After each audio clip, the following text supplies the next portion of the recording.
I'm not happy with what Putin's doing. He's killing a lot of people, and I don't know what the hell happened to Putin. I've known him a long time, always gotten along with him, but he's sending rockets into cities and killing people, and I don't like it at all, okay?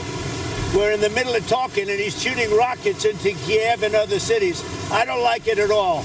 I don't like what Putin is doing, not even a little bit. He's killing people. And something happened to this guy, and I don't like it. Siç e dëgjuat nga fjalët e presidentit amerikan Donald Trump, ose arëm asnjë që është i 47, ishte ai I cili u përpoq me mishe me shpirt për paqen midis Rusisë dhe Ukrainës dhe e premtoi atë në një kohë shumë të shkurtër.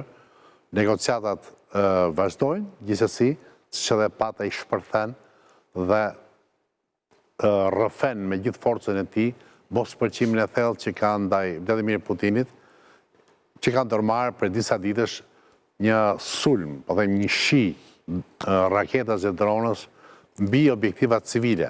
Nuk bëhet fjalë më për deviacione apo për po themi dëme kolaterale, por kryesisht gjithmonë më tepër qytete si Kievi, kryeqyteti dhe qytetet tjera që janë të banuara, të cilat po krijojnë viktima civile me shumicë. Gjë e cila duke më e filtruar pak kohë më parë. Dhe duket se këto raketa dhe këto dronë nuk bien thjesht kundër qyteteve ukrainase, po bien kundër bisedimeve të paqes, pra mundësisë për të patur një paqe e cila me sa më shumë I afrohesh bisedimeve, aq më shumë paqja largohet. Ky është absurdi dhe ky është shpërthimi I Trumpit.